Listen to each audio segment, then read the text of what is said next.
그 말씀의 제목은 내 때가 아직 이르지 않았습니다.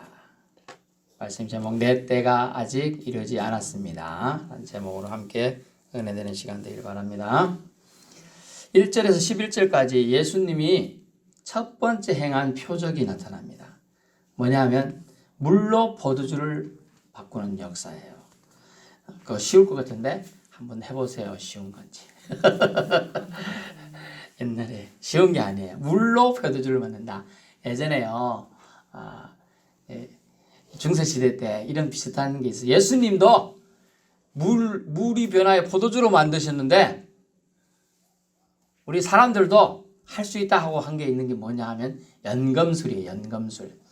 뭐냐 하면 쇠 같은 거 중금속으로 정금, 즉 순금을 만드는 거, 황금, 그런 연금술사, 그런 연구가 엄청나게 많았어요. 그럼 떼돈 벌겠죠. 이거 진짜 금 아니거든요. 진짜 금 아니야. 도금했어요. 그죠? 근데 이거를 어떤 걸 뭐 이렇게 첨가만 하면 금으로 진짜 바뀌는 거야. 얼마나 좋겠어. 떼돈 벌겠어요, 이거. 지금 이게 가짜니까 2, 3만 원인데 만약에 다 금이다. 한 돈 1,000만 원 넘겠죠? 돈 1,000만 원 넘어야죠. 이거 무게 상당히 나가거든요. 그래서 그런 연구를 많이 했어요. 어떻게 보면 황당한 얘기야. 쇠붙이를 금덩어리로 바꾸는 거. 그 사람들이 그런 연구를 옛날에 했어요. 돈을 벌어볼까. 왜? 예수님도 하신 건데 나도 못하랴. 할 수 있다 생각을 했었어요. 근데 예수님이 하신 걸 인간이 다 할 수 있어요? 네, 못해요.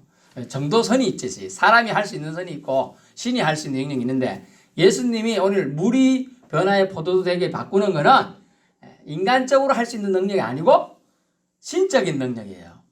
신의 영역이에요. 그 영역에 대해서 오늘 얘기 잠시 드립니다. 그리고 13절부터 18절까지는 성전을 청결케 하신 사건이 나오죠. 그리고 19절부터 22절은 죽음과 부활을 또 예고합니다.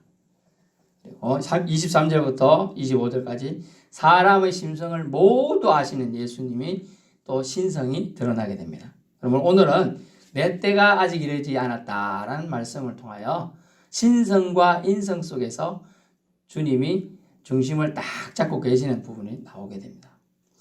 먼저 갈릴리 가나 혼인잔치에 예수님이 가셨던 때 일어난 사건이에요. 그때 예수님도 초대를 받아서 제자들하고 근데 그 가보니까 자기 엄마가 오늘 말아 그 분주하니까 혼인잔치 일을 돕고 있어요. 파전도 굽고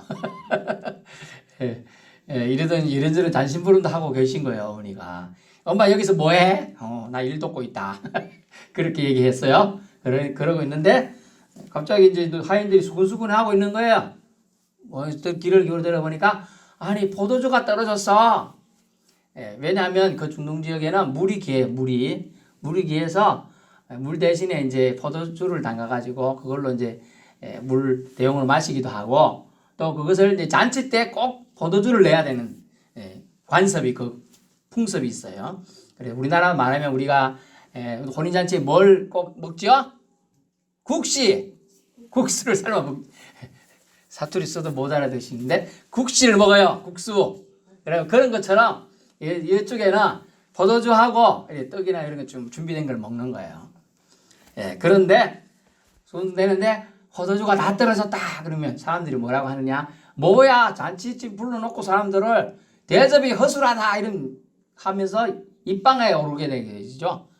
요걸 먹는 거예요. 그래가지고 난처해가지고 이리 뛰고 저리 뛰고 주인이 걸어가 다니고 있어요.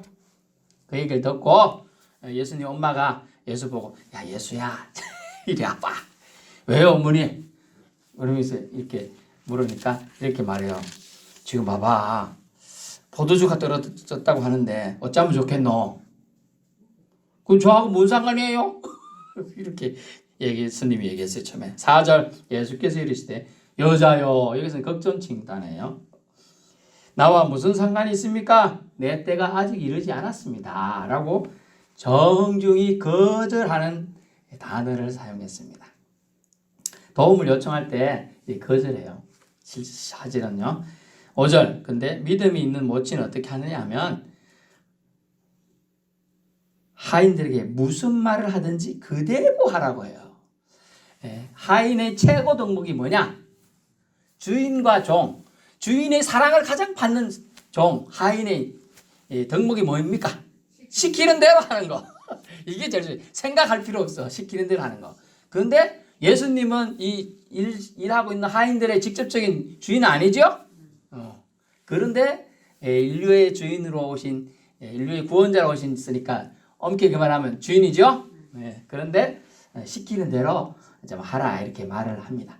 그래서 뭐라고 하느냐, 좀 이따가 예수님이 거절했는데 말은, 그래서 이제 어머니 부탁도 있고 해서 자기 때가 아직 아닌데 불구하고 자기를 드러내기로 결정하는 사건이 되게 됩니다. 그래서 요한복음에 나타난 첫 번째 표적이 되겠습니다.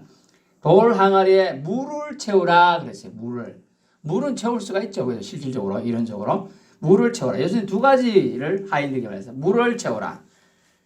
그러면 물로 채운 항아리를, 물을 이제 떠다온 사람은 어디서 저 동네 우물가 가갖고 막 퍼왔겠죠. 한 바가지, 두 바가지 이렇게 힘 세가지고 네다섯 명 가가지고 막 퍼왔어. 6항아리 채우려면 돌 항아리가 최소 이 정도 키가 됩니다. 여기서부터 한 이 정도. 그걸 이제 부으려면 엄청 부어야겠죠. 다 채우라 그래요. 채웠어요. 그 다음에 또 예수님이 하신 명령이 뭐냐면 물로 채운 항아리에다가 예수님은 갖다 주라고 명령했어요. 갖다 주라. 물을 채운 거는 이제 물이니까 자기가 떠와서 알아요. 근데 갖다 주라는 건 좀 그래. 물 달라고 한 사람이 없는데, 여러분은 약주를 안 해보셔서 모르겠지만 저는 약주를 옛날에 해봤습니다. 그래서 먹어보면 술을 먹은 사람은 술 기운에 깔깔깔해요. 아리까리해. 아리까리한데 물 먹어봤자 아무 소용없어요. 더 좋은 술을 먹든지 더 좋은 걸 먹어야 되는 거예요. 항상. 그래서 갖다 주니까 갖다 주라 했는데 맛을 본 사람들이 깜짝 놀라는 거야. 이거 더 좋은 술이 어디서 나왔노? 막 이러면서 칭찬을 막 하는 거예요. 그 연회장이 주인을 불러갖고, 아니 연어 주인한 다라가 당신은 정말 대단한 사람이다. 막 주인이 칭찬을 받기 시작했어요. 근데 떠다 준 종들은 알겠죠. 자기는 물을 떠와서 채워놓고 물을 떠다 줬는데 물이 싹 바뀌면서 포도주로 바뀌어버리는 거예요. 오늘날 말하면 우리가 이제 물을 이제 갖다 줬는데 그분이 가장 좋아하는 음료수로 바뀐 거죠. 음료수로 쫙 바뀌어. 막 포도주스 좋아하는 사람 포도주스로, 복숭아 주스는 복숭아 주스로, 이렇게 델몬토 주스로도 바뀌고 막 바뀌는 거예요. 그게 깜짝 놀라는 거죠. 이것이 예수님의 첫 번째 표적인데 아직은 자기 때가 아니데도 불구하고 어머니의 부탁에 의해서 그 혼인잔치를 또 망치지 않기 위해서 예수님이 첫 번째로 이적을 나타냈습니다. 여기서 보는 건 뭐냐면 채우는 순종은 쉬울 수 있을지 모르겠지만 사실 노력이라는 게 들어갑니다.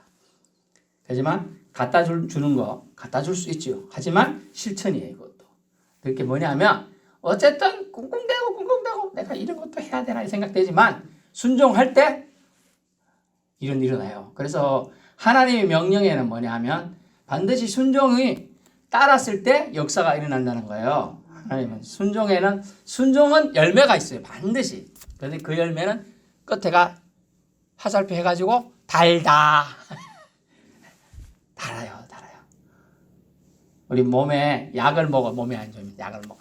써. 처음에는. 근데 몸에는 결국은 달게 되죠. 몸이 좋아지게 되는 거예요. 그런 원리가 되겠습니다.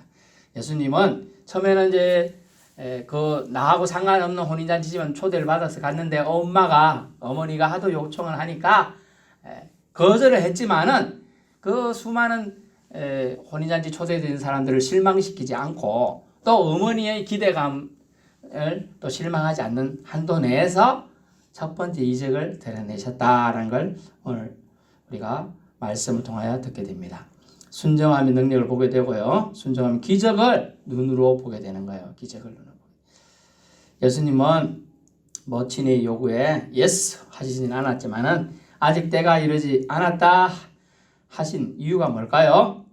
그것은 예수님의 순환, 즉 고난과 죽음의 때가 이르기 전에 자신의 목적이 이 땅에 오신 마가복음 10장 45절의 목적, 많은 사람의 대속 제물로 되게 오시는데 만약 이것이 방해받은 사람들이 와, 저 이 사람 대단한 사람이다. 물을 포도주로 바꾸는 사람, 저런 사람은 국회로 보냅시다. 대통령으로 삼읍시다. 왕으로 이렇게 할 수가 있잖아요. 이제 그렇게 되면 자신은 죽으러 와야 했는데 죽지 못하는 경우가 생길 수 있어요.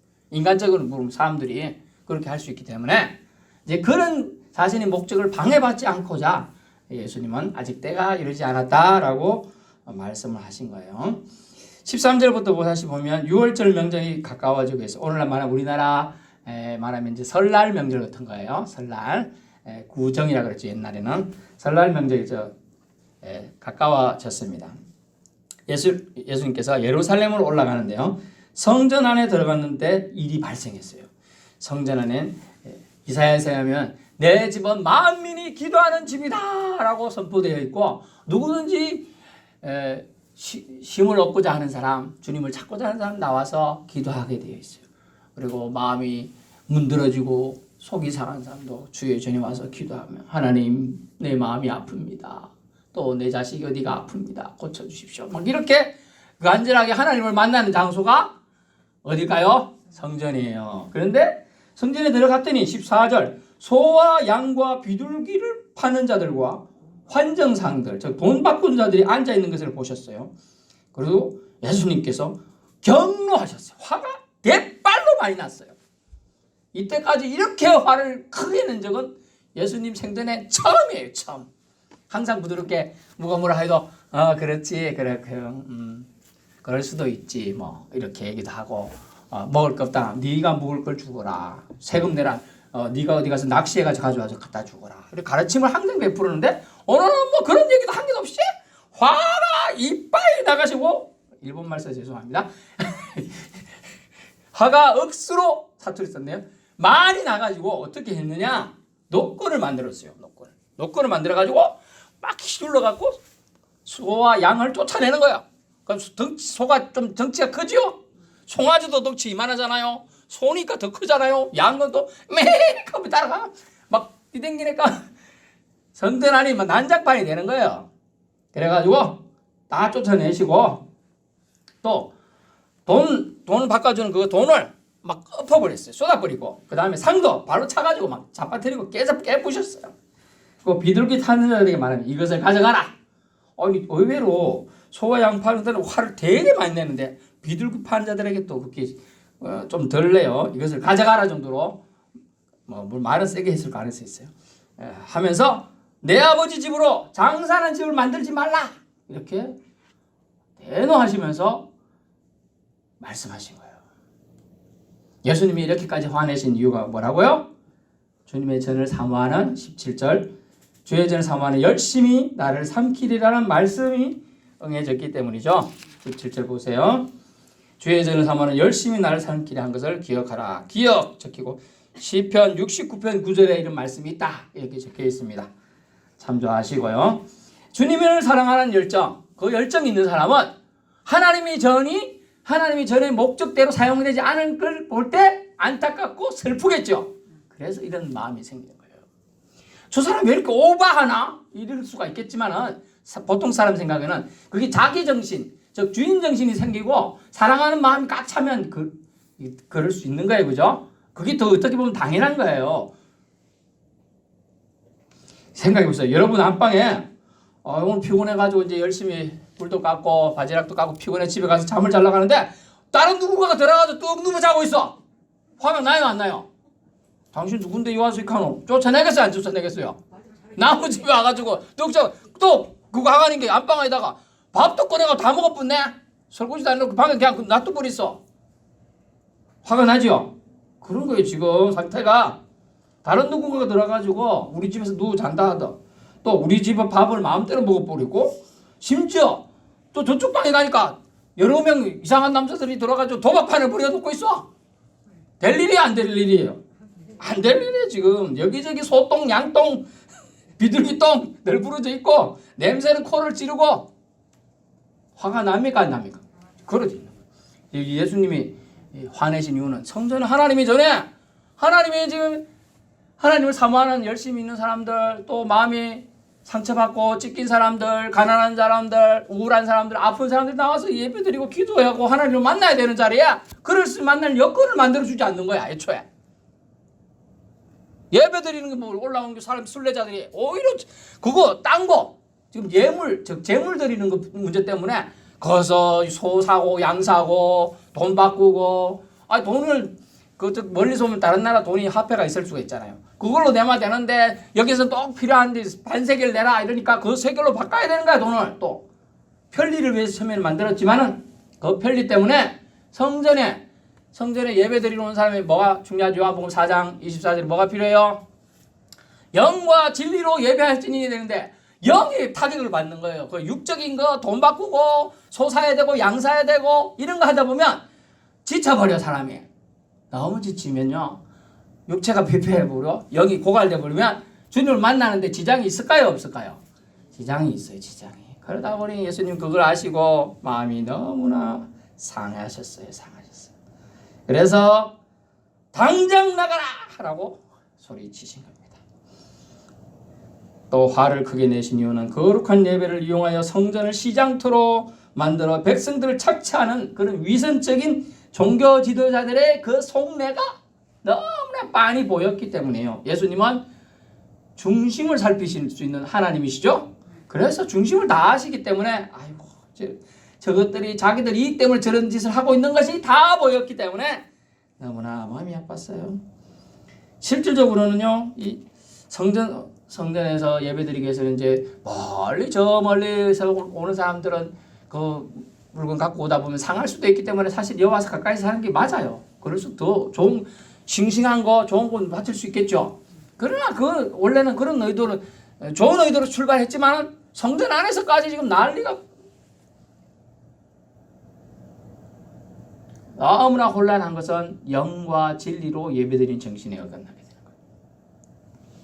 하나님을 만나는데 방해가 되는 거예요. 오히려. 그런 위선적인 종교 지도자들 행위에 주님은 분노하실 수밖에 없었습니다. 성전 책임자들의 전행이죠. 그거는 그들이 인정치 않는 재물은 갖고 오는 것도 안 받아줬어요. 그리고 성전에서만 인정하는 돈을 바치라고 했어요. 다 모든 게 자기들의 이권과 이것과 관련이 있었어요. 동그란 거. 돈하고 관련이 있었던 거예요. 재물의 물물거래에 그곳에서 구입해야 했던 그런 편리로 시작했지만 결국은 그것은 변질되어서 타락하는 통로가 되었다는 것이죠. 그래서 예수님은 화를 내셨다. 19절에서 22절까지 예수님이 그리고 나서 말합니다. 예수께서 어떤 사람들이 이런 열심으로 예수님이 성전에서 막 그렇게 하니까 유대인들이 대답합니다. 네가 이런 일을 하는데 무슨 표적을 우리에게 보이겠느냐? 이렇게 또 묻습니다. 그래서 너희가 이 성전을 헐어봐라. 내가 3일 만에 성전을 짓겠다 했는데 지금 오늘 나오는 성전 예수님이 가서 노끈으로 막 쫓아내고 하신 이 성전은 헤롯 성전이에요. 헤롯 성전. 첫 번째 성전은 솔로몬이 지었어요. 솔로몬 성전. 두 번째 성전은 포로 생활할 때 서룹바벨이 하고 여러 명이 돌아와가지고 지었는 게 서룹바벨 성전이에요. 세 번째 오늘 헤롯 성전인데 오늘 본문에 나오니까 이 성전을 무려 46년 동안 짓고 있어요. 아직도 덜 지었어요. 돈 좀 세우면 이 벽돌 좀 사가 좀 짓고 뭐 그런 식으로 지었어요. 그래서 오래 걸리는 거예요. 그러는데 네가 3일 만에 지을 수 있겠느냐?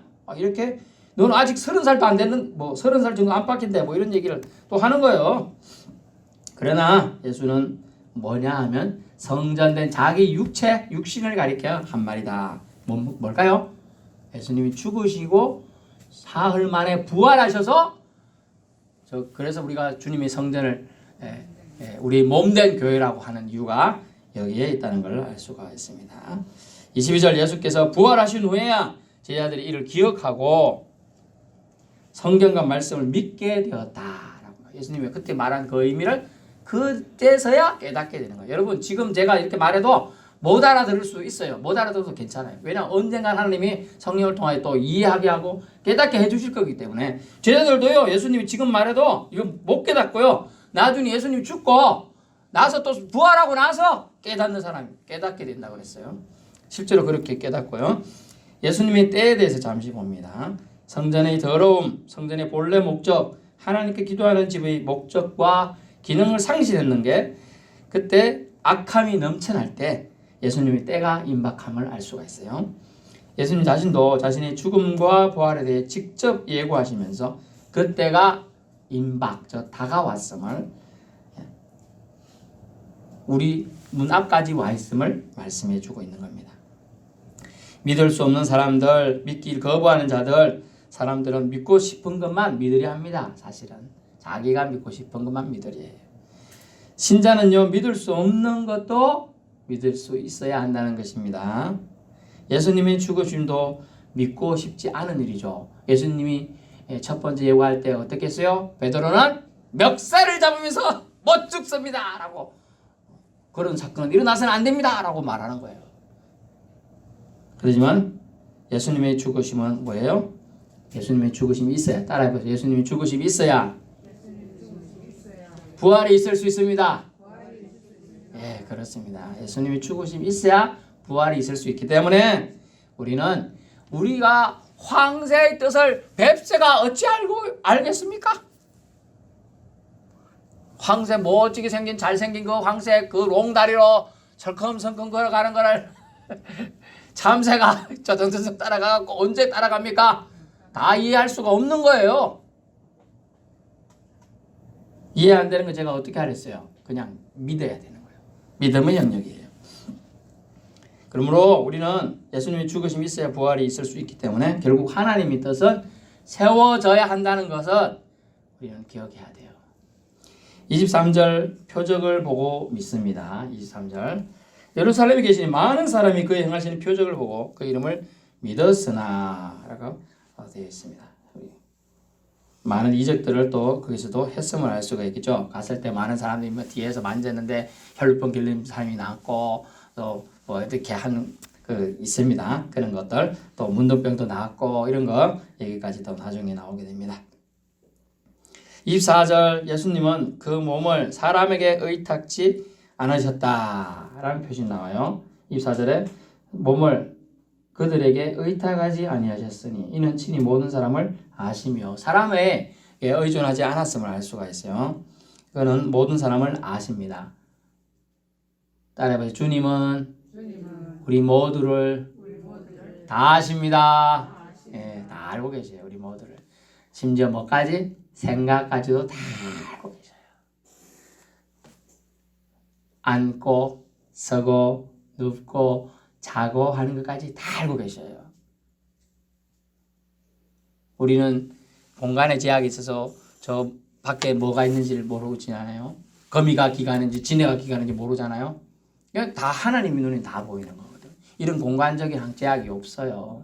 그리고 그 제약이 없으면 인간의 두뇌, 생각, 행동, 말 이런 것까지 하나님은 이미 다 알고 계신다는 전지전능하신 하나님을 우리는 믿어야 합니다. 예수님은 순수하고 깊이 있는 믿음을 원하셨기 때문에 표적을 보고 따르는 무리들을 경계하시기 위해서 주님은 그들에게 의탁하지 않는 겁니다.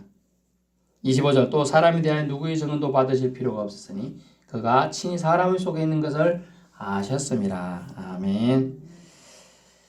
오늘 말씀은 결국 예수님의 인성과 신성 모두를 말씀해 주고 있어요. 인간적인 부탁 때문에 예수님은 자기 신성을 좀 더 빨리 이제 드러내게 되신 사건이 표적을 물이 변하여 포도주 변하게 된 사건으로 처음에 나타내고요. 그리고 또 인성적인 측면은 화를 내셨죠. 인간적으로. 신이라면 뭐 화낼 필요가 없죠. 그냥 다 멸하든지 뭐 이렇게 다 와서 소와 양이 매 하고 울고 있고 사람들이 막 할 때 신이라면 멈춰! 깜짝도 못하게 할 수 있는 거예요. 신이라면. 근데 그걸 안 하고 인성으로 화를 내서 여러분 징계가 있다는 건 뭡니까? 성경에 뭐라고 하느냐? 사생자는 징계가 없대요. 사생자. 버려진 자, 고아 이런 징계가 갈 필요 없어요. 내 자식이 아니니까 상관없어요. 그러나 사랑하는 자를 주께서 징계하시나요? 징계, 채찍을 돌고 이렇게 했다가는 건 뭐예요? 사랑하니까. 너들이 회개할 기회를 주는 거예요. 뭘 잘못해서 저 사람이 저렇게 우리에게 화를 내지? 기회를 주는 거예요. 하나님의 사랑의 마음의 분노, 의분에 대해서 오늘 보았습니다.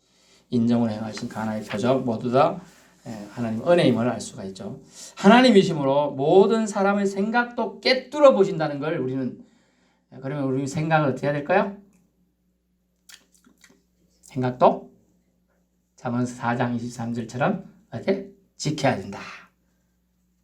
하나님, 제가 생각을 다 지킬 수가 없어요. 자꾸 누가 미워져요. 때리고 싶어요. 욕하고 싶어요. 그럴 때 어찌해야 돼요?